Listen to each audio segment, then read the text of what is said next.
அஸ்ஸலாமு அலைக்கும். எல்லாரும் எப்படி இருக்கீங்க? இது வறட்டு இருமல், எந்த இருமலுக்காக இருக்கட்டும் ரெமெடி நம்பர் 2. இதுவுமே எங்கள் அத்தா தாங்க பண்ணி கொடுத்தாங்க. இஞ்சியில் வந்து சூடாக தண்ணி லைட்டாக விட்டு நல்ல கெட்டியாக சாறு எடுத்துகிட்டு திரும்ப அதே மாதிரி மண் சட்டியை சூடு காட்டி ஒரு சுருன்ற அந்த சவுண்டு வர மாதிரியான டைமில் இந்த இஞ்சி சாறை அதில் ஊற்றிட்டாங்க. அந்த இஞ்சி சாரில் வந்து ஒரு செடிமெண்ட் வரும் இந்த மாதிரி. இது வந்து அது இஞ்சி சாரில் வந்து உள்ள தேவையில்லாத சத்துன்னு சொல்கிறாங்க. ஸோ அதை செட்டிலான பின்ன அதை எடுத்துகிட்டு வெறும் இஞ்சியோட சாறு மட்டும் போட்டு லைட்டாக சூடு வந்தோடனே அதில் தேன் கலந்து கொஞ்சம் சுட குடித்தா வறட்டு இருமல் ஸ்டாப் ஆகிடும். ஸ்டாப் ஆகிட்டு ஆல்ரெடி இருமல் இதெல்லாம் வந்து லாஸ்ட் வீக்கே பண்ணி இன்றைக்கி நான் வேலை பார்க்குற இடத்துல ஸ்போர்ட்ஸ் டேன்னு சொல்லி ஒரு ஸ்போர்ட்ஸ் டே வச்சு போன இருமலை அலையாக விழுந்தாலையாக திரும்ப கொண்டு வந்து எனக்கே சேர்த்து விட்டுட்டாங்க. இனிமேல் திரும்ப கம்மிங் வீக்கில் இருந்து மறுபடியும் இதெல்லாம் செஞ்சு குடிச்சா தான் சரிப்பட்டு வரும்.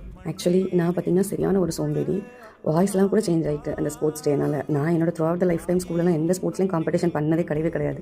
அப்படியே என்னை வாலண்டியராக இல்லை விட்டு காம்படிஷன் பண்ண சொன்னால் அவங்க விசில் அடித்தாலுமே நான் நகராமல் அதே கிரௌண்டில் அப்படி நின்று நல்லா உண்டு.